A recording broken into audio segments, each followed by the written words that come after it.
Shalom dan selamat pagi bagi kita semua, saudara-saudari yang dikasihi oleh Tuhan.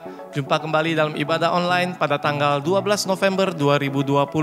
Saya berharap kita semua dalam keadaan yang baik dan sehat dan jauh daripada virus yang ada. Saudara-saudari, seperti luar biasanya saya akan menampilkan petugas minggu ini yang akan tampil di layar. Kiranya kita mempersiapkan hati kita dengan sungguh-sungguh. Dan bagi kita yang dipilih, mari kita melayani dengan hati yang sungguh-sungguh kepada Tuhan. Dan begitu juga untuk persembahan online, kita dapat lihat di layar. Dan mari kita memberi dengan sukacita dan dengan hati yang tulus. Dan jika saudara mau memberi secara tunai, saudara juga dapat langsung menemui bendahara gereja kita. Saudara-saudari, saya akan bacakan satu ayat firman Tuhan bagi kita pagi hari ini yang terambil dalam Efesus pasal 2 ayat 4-5. Yang berkata, tetapi Allah yang kaya dengan rahmat, oleh karena kasih-Nya yang besar yang dilimpahkannya kepada kita, telah menghidupkan kita bersama-sama dengan Kristus. Sekalipun kita telah mati oleh kesalahan-kesalahan kita, oleh kasih karunia kamu diselamatkan. Kita bersyukur kita punya Tuhan Yesus yang mati di kayu salib. Semuanya adalah untuk menebus dosa kita. Oleh sebab itu mari kita hidup dengan kehidupan yang benar yang berkenan kepada Tuhan. So, selamat menikmati ibadah Minggu pada pagi hari ini. Tuhan Yesus beserta dengan kita dimanapun kita berada. Dan shalom. Shalom, selamat pagi semuanya. Walaupun pada pagi hari ini kita masih beribadah secara online, tetapi tidak akan mengurangi sukacita dan hadirat Tuhan di dalam hidup kita. Mari kita masuki ibadah kita pada pagi hari ini.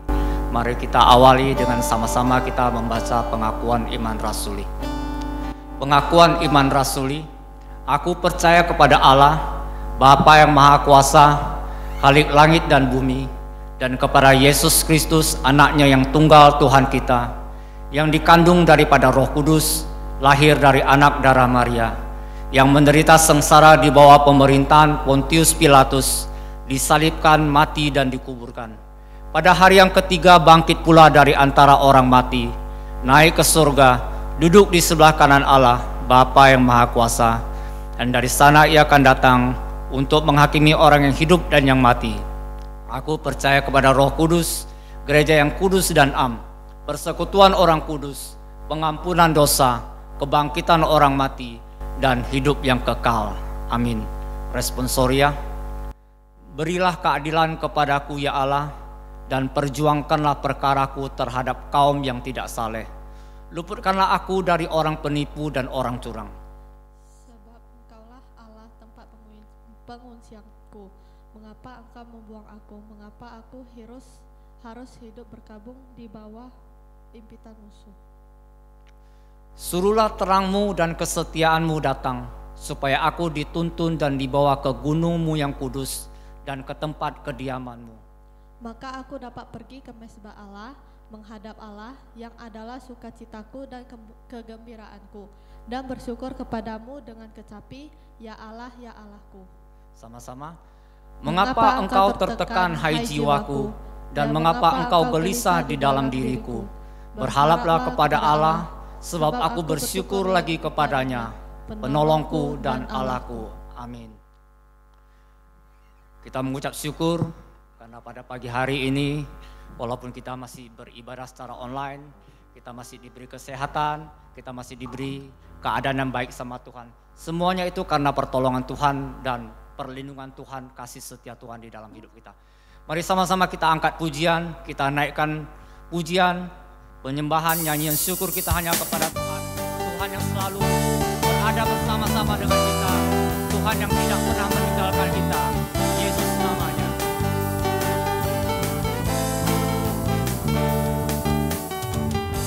Hidup yang kupilih membuatku berarti. Karena Yesus Tuhan, tempatku percaya dan berharap. Buka mataku, lihat sekelilingku. Ku harus nyatakan kebenarannya yang membebaskan. Karena kuasa-Mu, karena kehebatanmu, ku dapat lakukan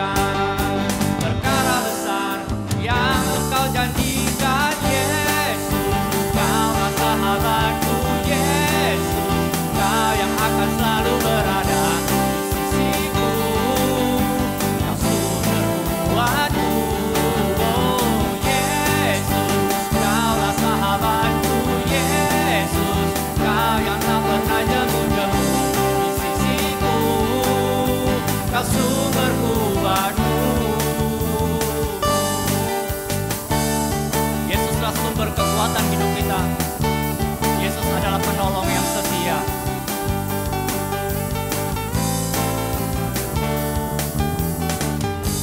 Hidup yang kupilih membuatku berarti, karena Yesus Tuhan tempatku percaya dan berharap.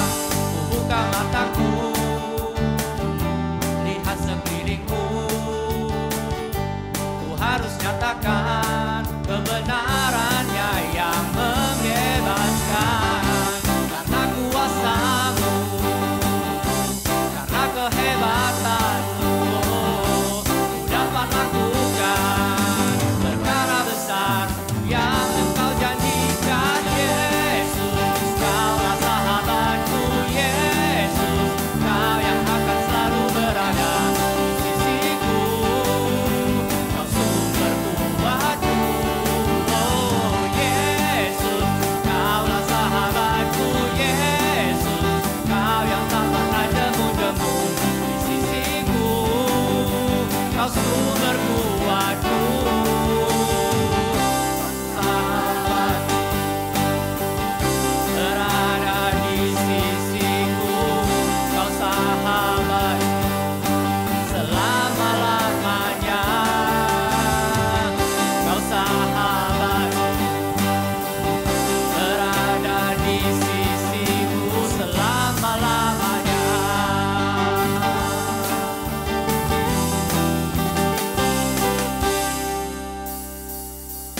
Yesus, Kaulah sahabatku. Yesus, Kau yang akan selalu berada di sisiku.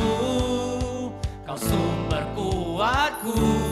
Oh Yesus, Kaulah sahabatku. Yesus, Kau yang tak pernah jemu-jemu di sisiku. Kau sumber kuatku. Yesus, Kaulah sahabatku. Yesus, Kau yang akan selalu berada di sisiku. Kau sumber kuatku. Oh Yesus, Kaulah sahabatku. Yesus, Kau yang tak pernah jemu-jemu di sisiku. Kau sumber kuatku. Kau sahabat berada di sisiku. Kau sahabat selama-lamanya. Kau sahabat berada di sisiku selama-lamanya.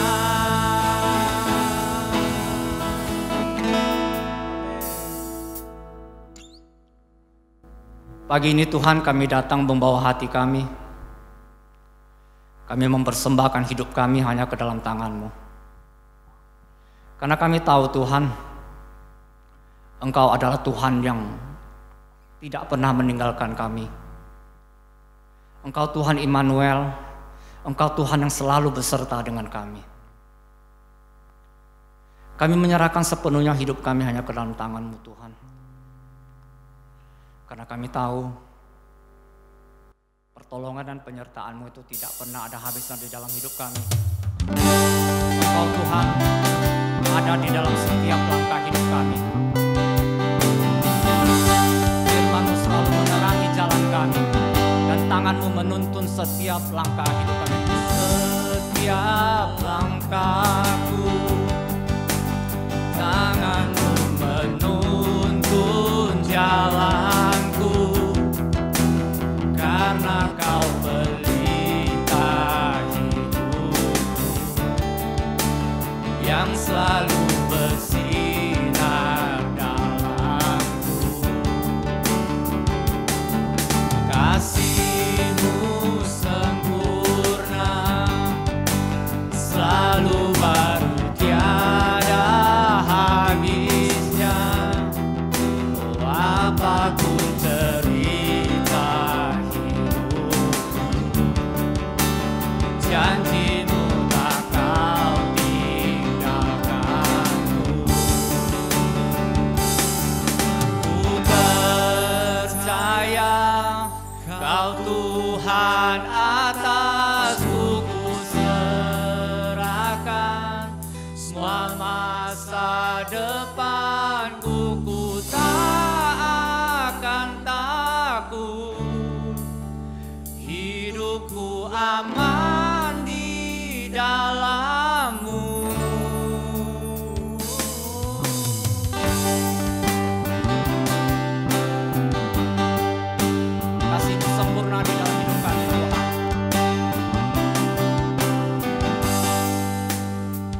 Engkau yang berdalam di dalam hidup kami.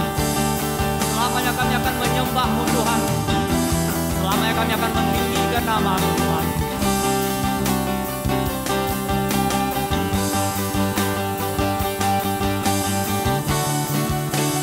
Kau yang berkuasa surga bumi, kan menyembah Yesus Raja segalanya.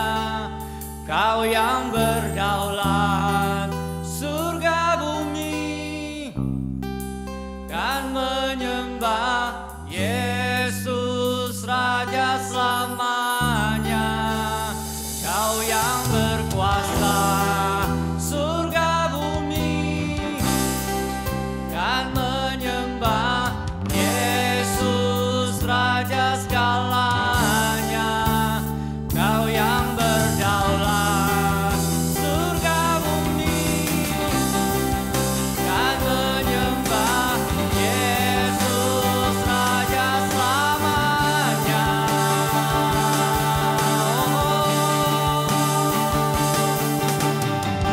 Selama ku hidup, apapun musimku, ku percaya kebesaran-Mu, kekuatanku di dalam-Mu. Ku serahkan hidupku, akui kuasa-Mu, ku serukan kebesaran-Mu. Masa depanku terjaga di tangan-Mu. Forever I will seek in Your presence. Forever I will trust in Your name. Your will be done. Your will be done. Forever I will seek in Your presence. Forever I will trust in Your name. Your will be done. Your will be done, Jesus.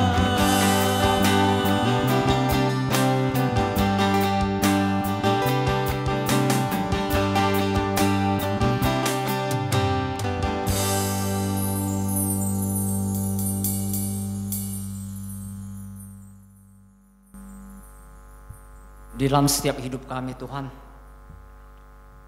setiap hari kami selalu menyebut nama Engkau Yesus. Kami selalu berkata, di dalam hidup kami ada Tuhan yang besar, ada Tuhan yang perkasa, ada Tuhan yang luar biasa. Tetapi sesungguhnya Tuhan, sejujurnya kadang-kadang ketika mengalami persoalan hidup, kami meragukan kebersamaan Tuhan di dalam hidup kami. Ampuni kami Tuhan kalau selama ini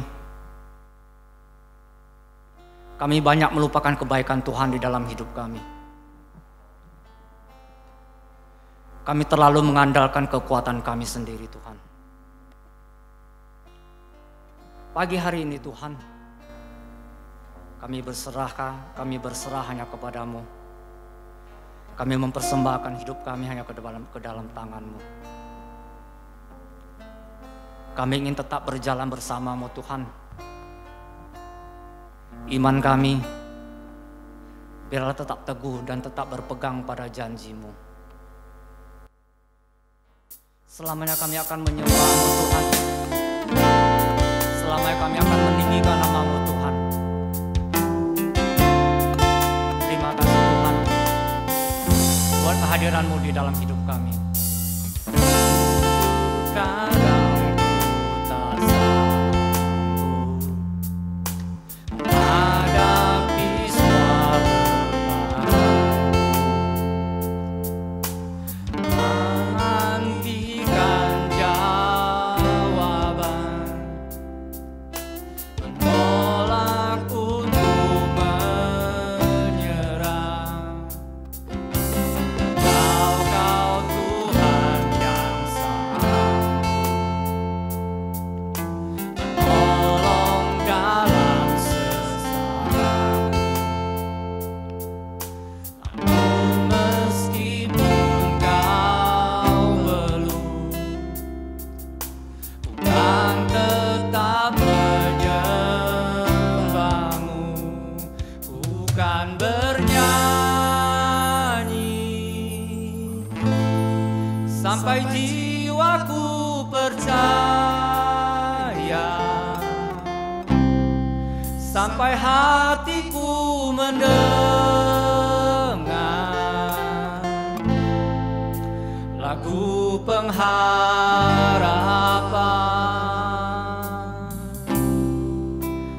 Ku kan berserah, ku tahu aku tak sendiri. Ku yakin Kau mengasihiku, bahkan di dalam api pun ku kan menyembah-Mu.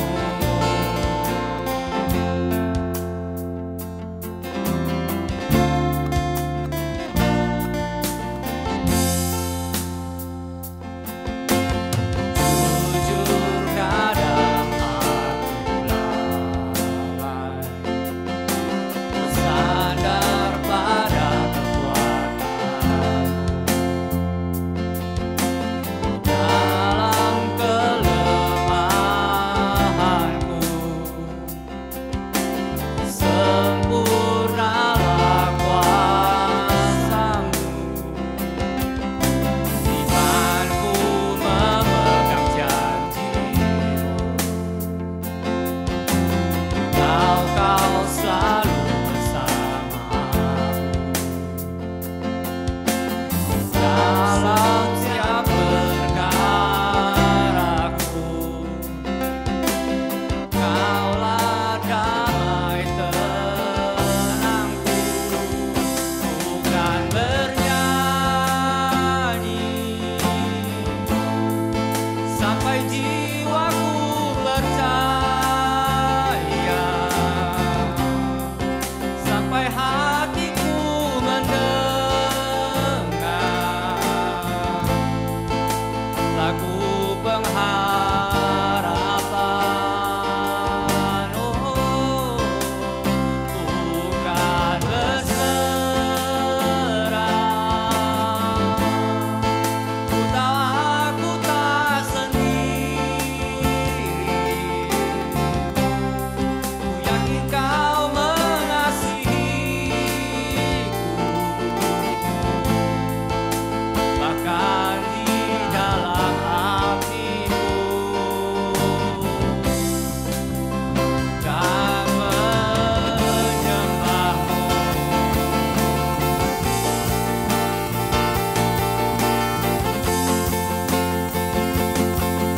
Sejujurnya Tuhan, kadang kami merasakan tidak ada penyertaan Tuhan di dalam hidup kami. Yang kami andalkan hanya kekuatan kami sendiri, Tuhan. Pagi hari Tuhan kami datang kepada-Mu. Kami ingin terus berada di dalam hadirat-Mu, Tuhan.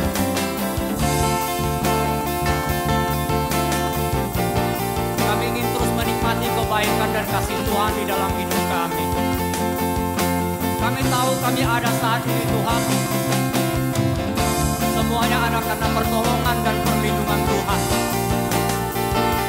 Oleh karena itu Tuhan,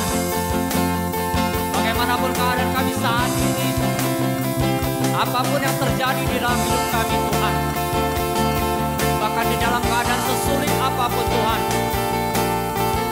kami akan tetap menyembah-Mu. Kami akan tetap meninggikan nama-Mu, meninggikan Engkau Yesus di dalam hidup kami. Hanya Engkau Yesus.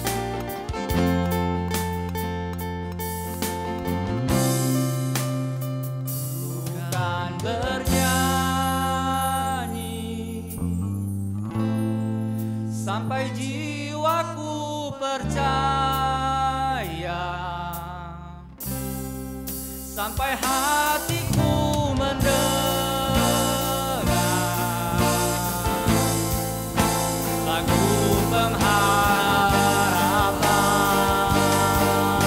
Oh, bukan berserah, ku tahu aku tak sendiri, ku yakin Kau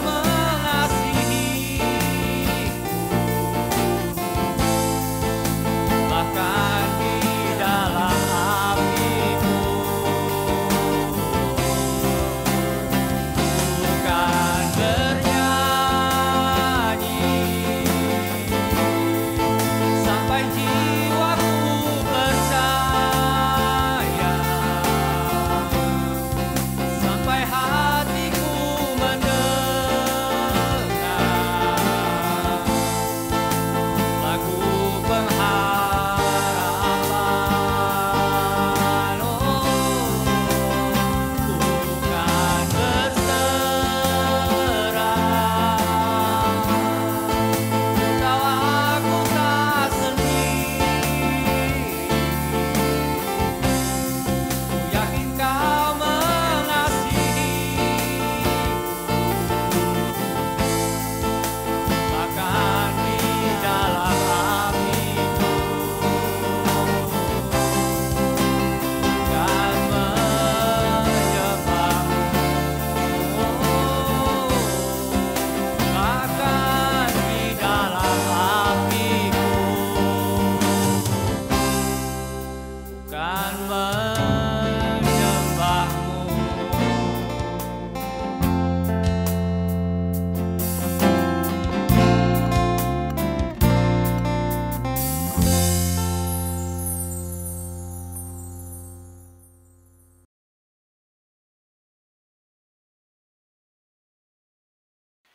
Selamat pagi Bapak Ibu Saudara-saudari yang terkasih dalam Yesus Kristus.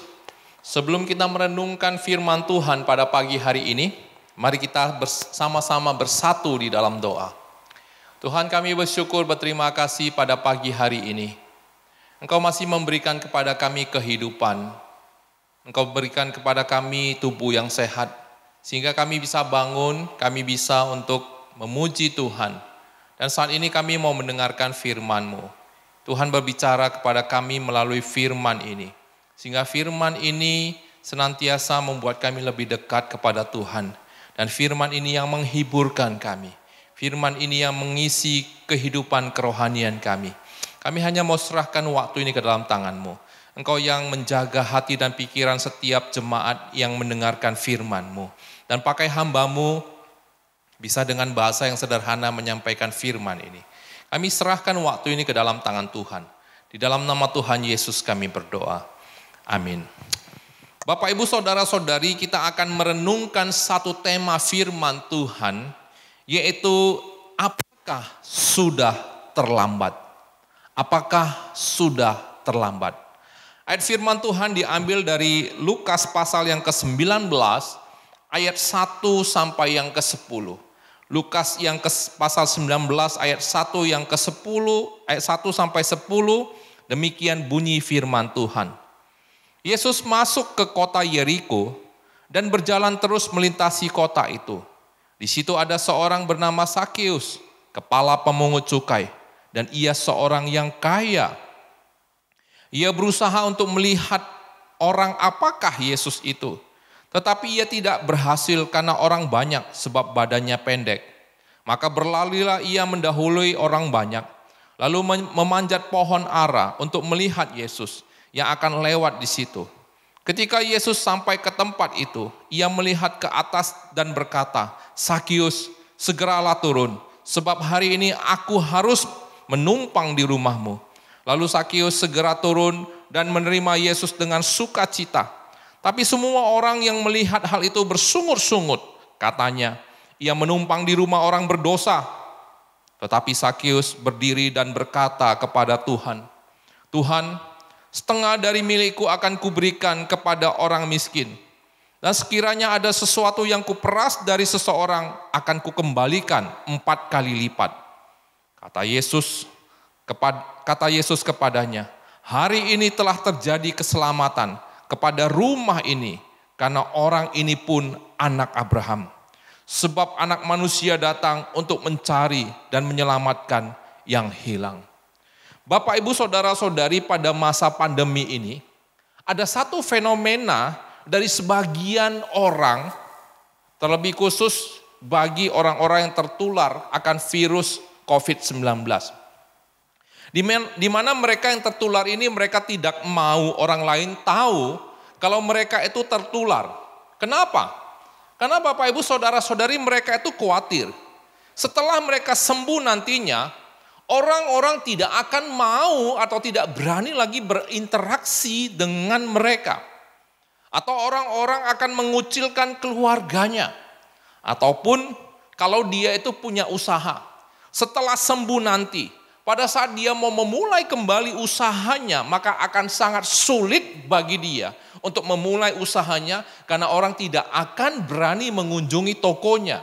Karena mungkin berpikir yang pada dasarnya dia belum sembuh atau belum steril dan lain-lainnya.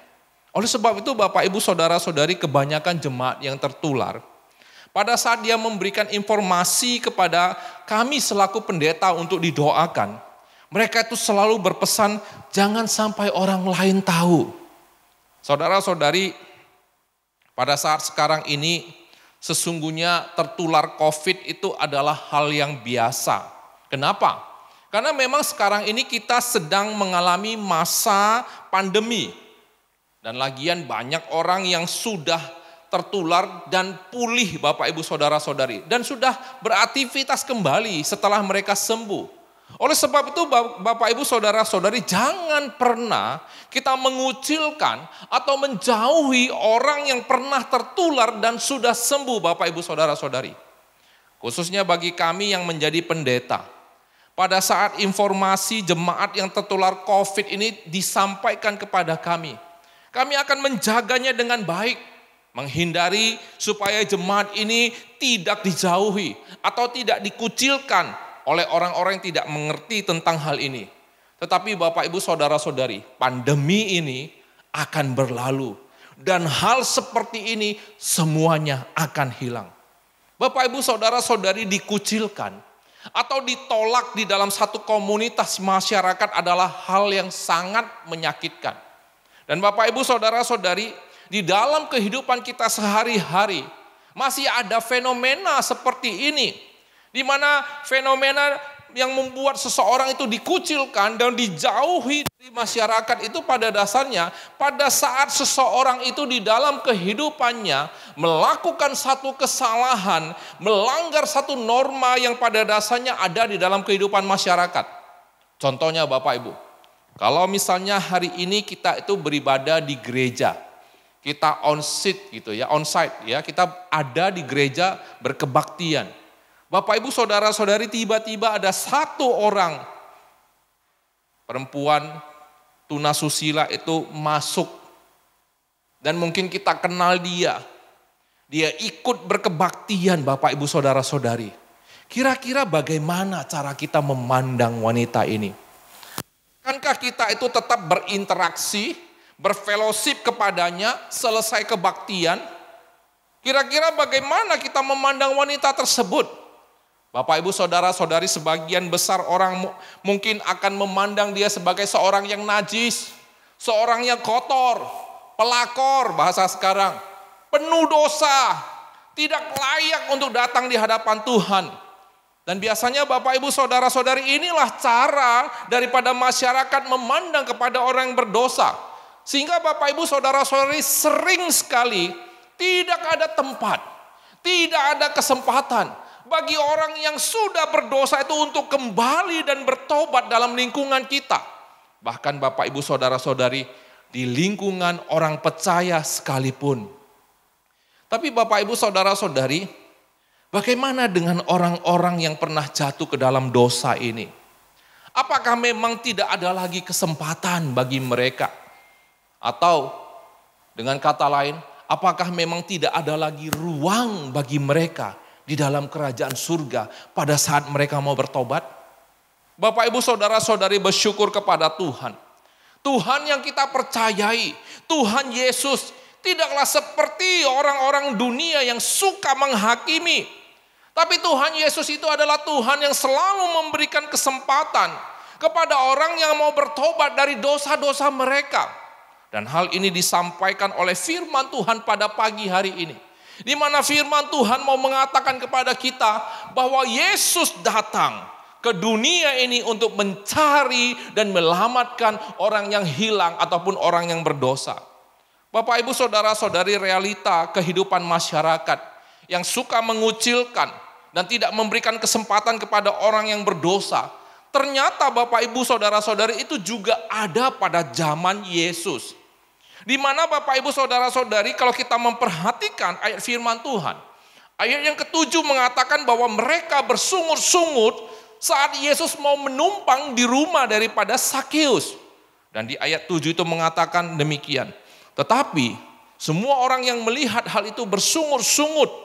Katanya, ia menumpang di rumah orang berdosa. Bapak Ibu Saudara-saudari, kenapa ya mereka bersungut-sungut? Dan siapa sebenarnya Sakeus ini? Apa yang dilakukan oleh Sakeus sehingga dia dianggap sebagai orang yang berdosa? Bapak Ibu Saudara-saudari, ayat yang kedua itu menyatakan kepada kita bahwa Sakeus ini adalah kepala pemungut cukai. Dia mengepalai semua pemungut cukai yang bekerja pada kerajaan Romawi yang memungut cukai dan menguasai Israel pada saat itu. Dan Bapak Ibu Saudara-saudari, di mana biasanya pemungut cukai ini mereka akan mengambil cukai dari orang-orang yang terjajah. Dan mereka akan menagih lebih banyak. Bahkan berkali-kali dari yang sudah, berkali lipat dari yang sudah ditetapkan Bapak Ibu Saudara-saudari. Sehingga Bapak Ibu Saudara-saudari, hal seperti ini sering memberatkan orang yang ditagih. Dan hal seperti ini akan membuat orang yang ditagih itu memberikan satu rasa kebencian, satu rasa dendam kepada para pemungut cukai ini. Selain itu Bapak Ibu Saudara-saudari, sebenarnya Sakeus ini sendiri juga adalah orang Yahudi. Tetapi dia itu bekerja pada pemerintah Romawi. Dan menindas kaum bangsanya sendiri dengan memungut pajak lebih.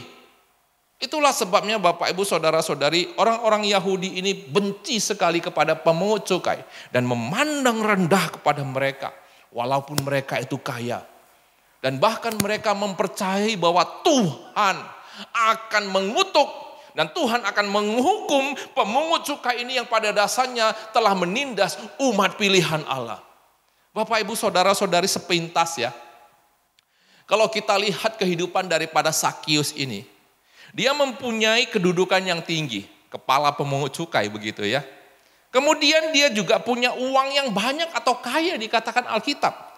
Tapi Bapak Ibu Saudara-saudari, sangat disayangkan dia tidak diterima oleh masyarakat walaupun dia kaya.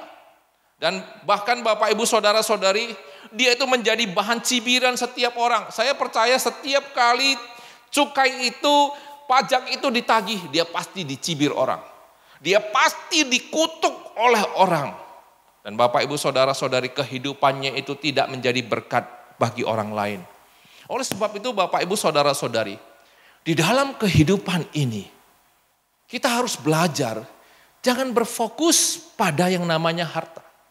Tapi fokuslah kepada yang namanya nama baik, tapi juga kepada keselamatan.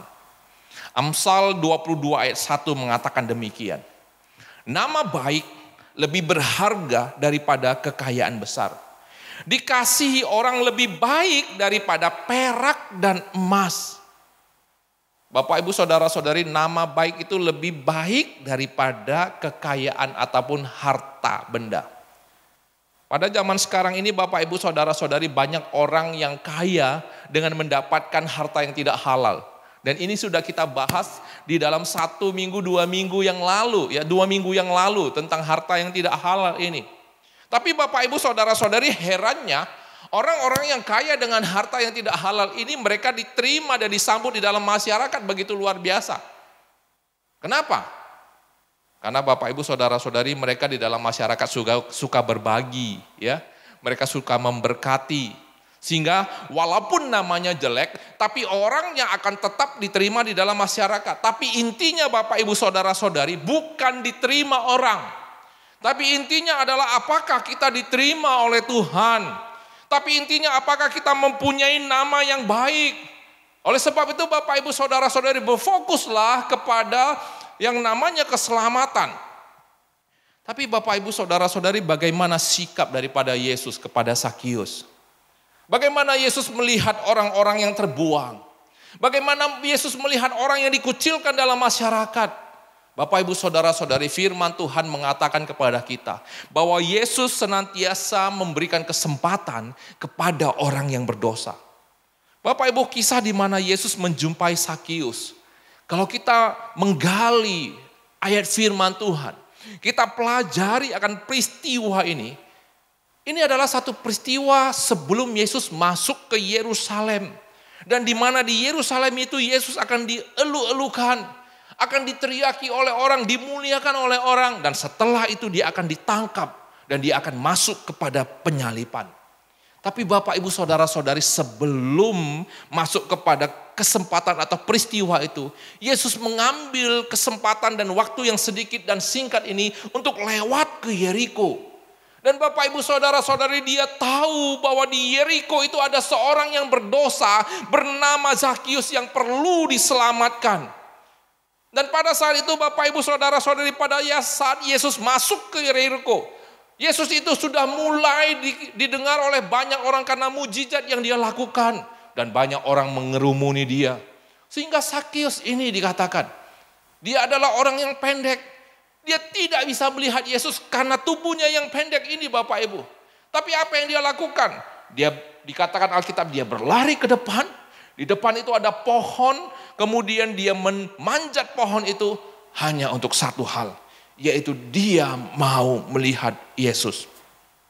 Dan disitulah Yesus datang dan menjumpai dia serta memanggil namanya.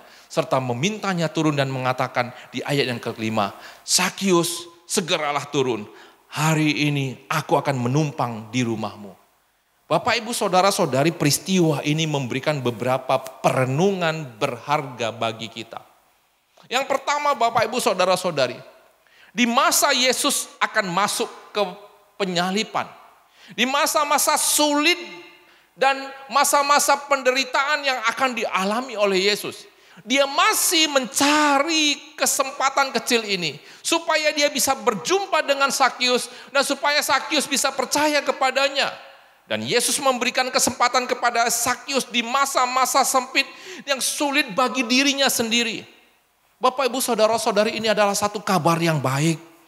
Kabar baik yang mau diberitakan kepada setiap di antara kita, kamu dan saya Bapak Ibu Saudara-saudari.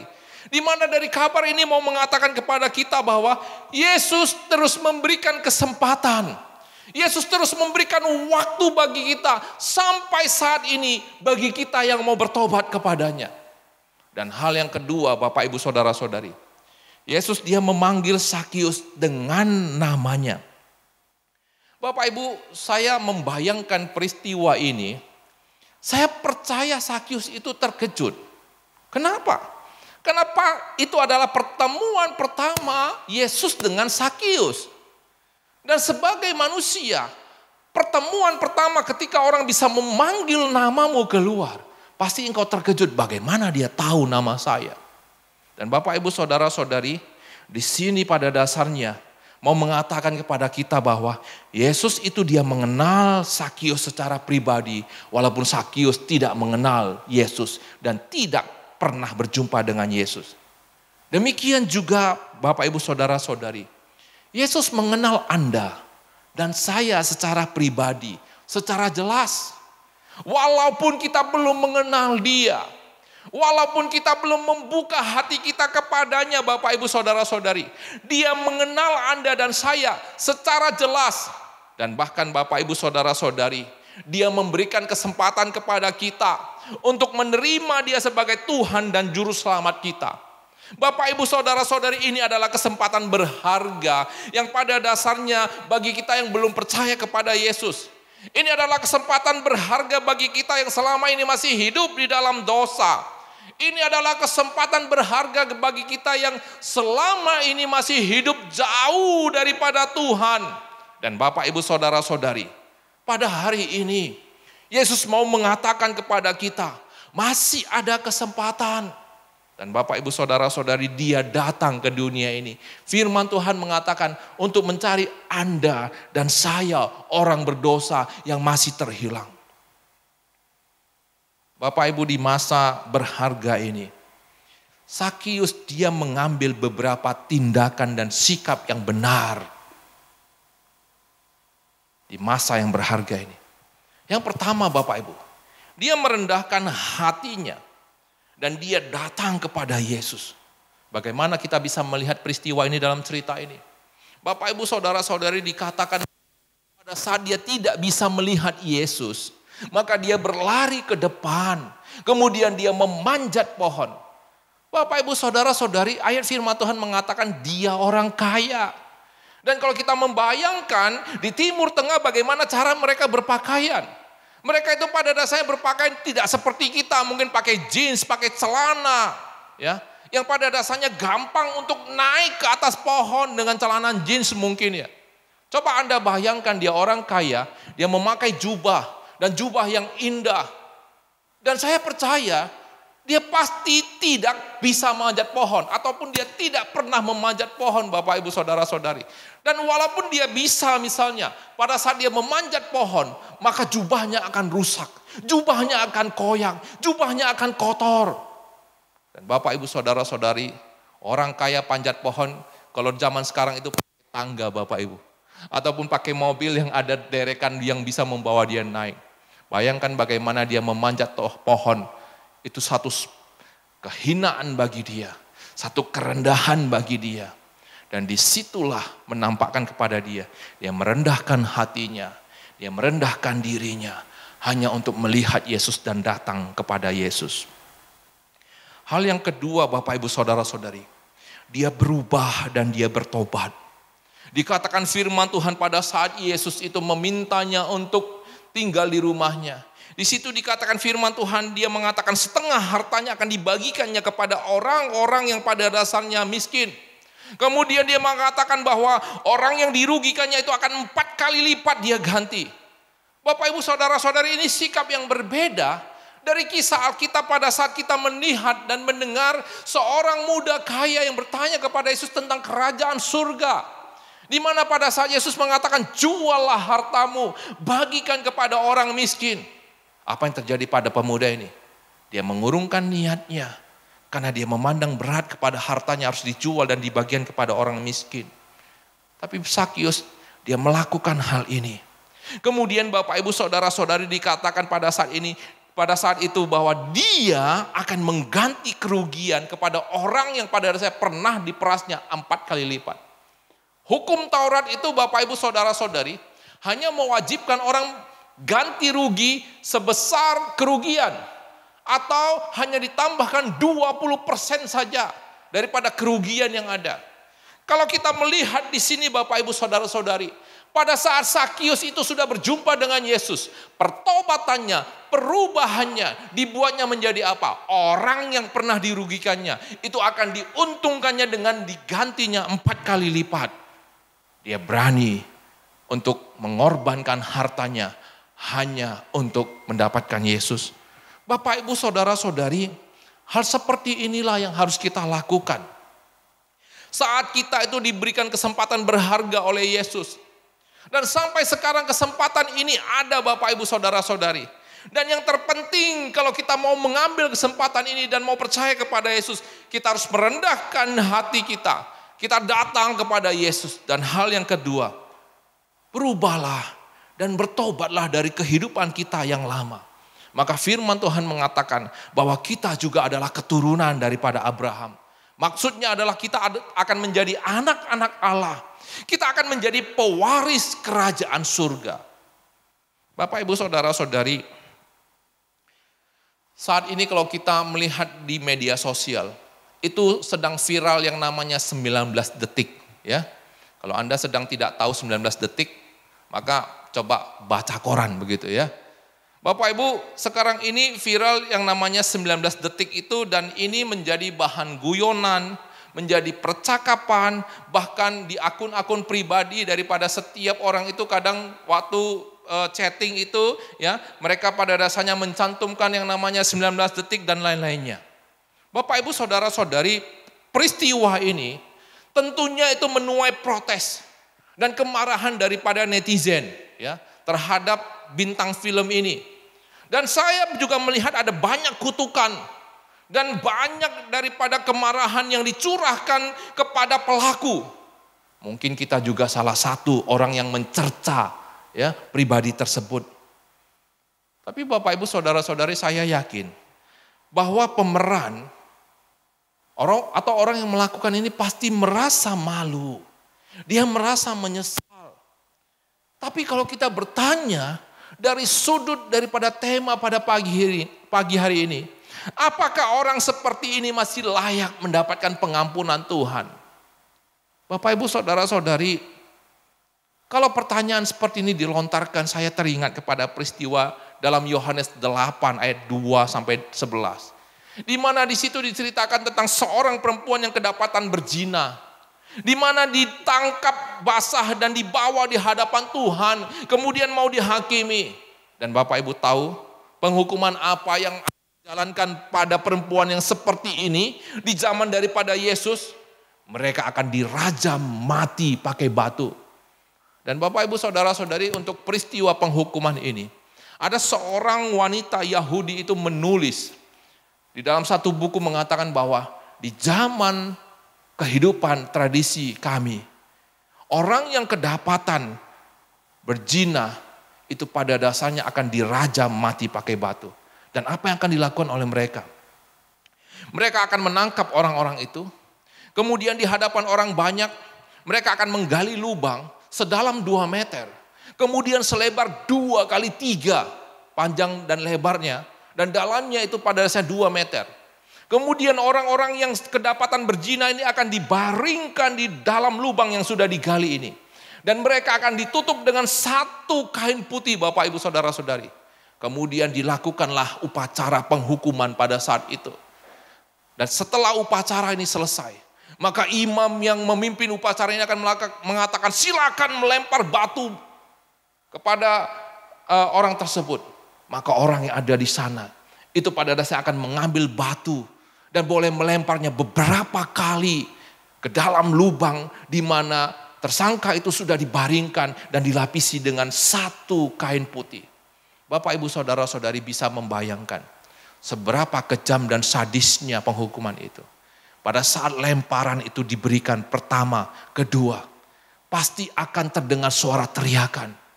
Dan pada saat teriakan kesakitan itu ada, sejenak akan terpercik darah di atas kain berwarna putih. Dan lemparan terus dilakukan, akan terus terdengar suara Bapak Ibu Saudara-saudari. Sampai kain putih itu berubah menjadi warna merah. Sampai lubang itu dipenuhi dengan batu. Bapak Ibu Saudara-saudari, seberapa kejamnya dan sadisnya penghukuman seperti itu. Tapi Bapak Ibu Saudara-saudari, pada saat satu orang wanita yang kedapatan berzina dibawa di hadapan Yesus, maka apa yang dilakukan oleh Yesus pada saat para pemimpin agama ini mengatakan apakah yang harus dilakukan kepada perempuan ini? Yesus mengatakan apabila ada di antara kalian yang tidak berdosa, ambillah batu dan lemparlah dia. Bapak Ibu Saudara-saudari, satu persatu di antara mereka meninggalkan tempat itu. Dan bahkan Yesus secara pribadi yang berhak menghukum, yang tidak berdosa, yang berhak melempar dia dengan batu, Yesus juga tidak melakukan penghukuman itu. Dan Yesus mengatakan pergilah dan jangan berbuat dosa lagi. Bapak, Ibu, Saudara-saudari, Yesus memberikan kesempatan kepada orang yang berdosa. Dan wanita ini Bapak, Ibu, Saudara-saudari, kalau kita membaca firman Tuhan, menjadi pengikut yang terus mengiringi Yesus dalam pengajarannya seketika dia ada di dunia. Bahkan pada saat Yesus disalibkan, dia juga menyertai dan ada di sekitar daripada Yesus ini. Bapak, Ibu, Saudara-saudari, terhadap orang-orang yang seperti ini, Tuhan tidak memberikan penghakiman pada saat kita mau bertobat dan berubah.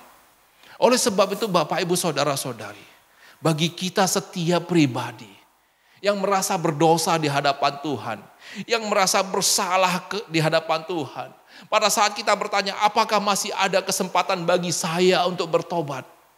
Jawabannya Bapak, Ibu, Saudara-saudari, ayat ke-10 mengatakan, Anak manusia datang untuk mencari dan menyelamatkan yang hilang. Tuhan senantiasa memberikan kesempatan. Tuhan senantiasa memberikan waktu. Dan Tuhan senantiasa menunggu Anda dan saya pada saat kita mau bertobat. Bawalah sikap rendah hati. Carilah Tuhan.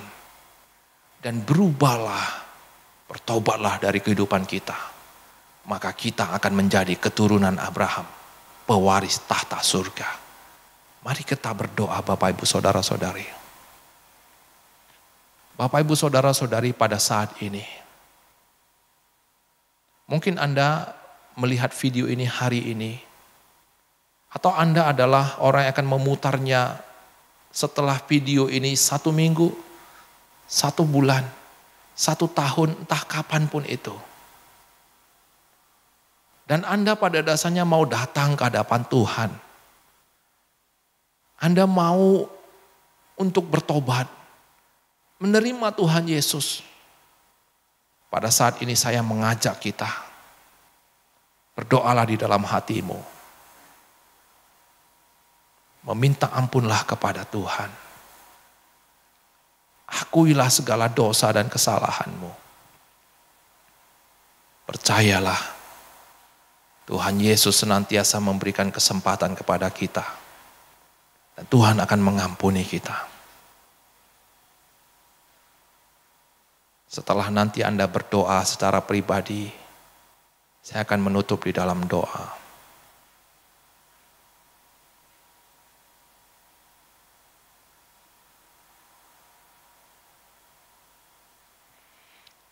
Tuhan Yesus, terima kasih untuk hari ini, untuk firman ini. Firman ini menghiburkan kami orang-orang berdosa. Firman ini menghiburkan kami karena Tuhan Engkau berbelas kasihan. Engkau Tuhan yang senantiasa memberikan kesempatan. Engkau Tuhan yang senantiasa mau memberikan kepada kami waktu untuk berubah dan datang kepada Engkau. Tuhan, untuk pribadi-pribadi yang melihat akan firman Tuhan ini, dan yang ikut berdoa, yang memohon ampun kepada Engkau pada pagi hari ini atau kapanpun pada saat kami melihat video ini. Dengarkanlah doa kami Tuhan. Ampunkanlah kami. Terimalah kami sebagai anak-anak Allah, sebagai pewaris kerajaan surga. Sucikan dosa kami Tuhan. Terima kasih untuk anugerah keselamatan yang Engkau sudah berikan kepada kami melalui kematian-Mu di atas kayu salib. Hanya dengan pengorbanan-Mu lah kami disucikan. Hanya dengan pengorbanan-Mu di atas kayu salib lah dosa kami dibayar. Terima kasih Engkau sudah menggantikan kami. Tuhan, pada saat ini kami terus berdoa untuk setiap di antara kami. Di masa-masa seperti ini Tuhan, kiranya Engkau menjaga kami. Engkau yang menjauhkan kami dari bahaya-bahaya pandemi yang ada. Engkau juga berikan hikmat kepada kami untuk menjaga diri kami dan kesehatan kami. supaya kami dijauhi dari hal yang tidak diinginkan. Dan juga Tuhan, secara pribadi Engkau terus yang menyertai kami untuk segala aktivitas kami, untuk segala kegiatan kami. Tuhan, Engkau juga yang terus menghiburkan dan menguatkan jemaat-jemaat yang sudah lanjut usia, yang dalam kondisi fisik tidak begitu sehat. Kami terus berdoa untuk Aceh Wijaya. Kami terus berdoa untuk Pak Moran. Kami terus berdoa untuk Ibu Julina. Kami terus berdoa untuk Aceh Dahlian, untuk AI Merapi, untuk AI Tani, dan siapapun yang lemah tubuh. Dan anak-anak jemaat mungkin ada yang sedang sakit Tuhan. Kami mau serahkan ke dalam tangan-Mu. Tuhan hiburkan kami, Tuhan sembuhkan, Tuhan juga yang kuatkan mereka Tuhan. Terima kasih. Kami hanya mau serahkan untuk setiap pribadi kami ke dalam tangan-Mu. Engkau juga sertai setiap di antara kami. Di dalam nama Tuhan Yesus Kristus kami berdoa. Amin. Bapak, Ibu, Saudara-saudari, mari kita bangkit. Mari kita sama-sama mengucapkan doa Bapa kami. 我们在天上的父，愿人都尊父的名为圣，愿父的国降临，愿父的旨意行在地上，如同行在天上。我们日用的饮食今日赐给我们，赦免我们的罪，如同我们赦免的罪我们的人，不叫我们一见试探，拯救我们脱离凶恶，因为国度、权柄、荣耀全是父的，直到永远。阿们。天之下，万国万民齐声赞美父子圣灵，三位一体，同用同尊，万有之言，万福之本。Amin. Kita terima berkat daripada Tuhan. 但愿我主耶稣基督的恩惠，天父上帝的慈爱与圣灵的感动，常与我们同在，从今时直到永永远远。Kiranya kasih karunia daripada Tuhan kita Yesus Kristus, pengasihan dari Allah Bapa, persekutuan dengan Roh Kudus yang senantiasa menyertai kita sekalian, mulai saat ini, besok sampai selama-lamanya. Amin. Amin. Amin. Amin.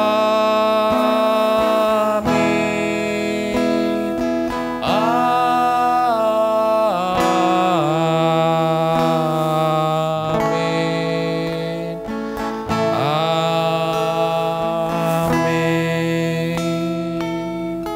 Saat teduh Bapak Ibu Saudara-saudari, silakan duduk.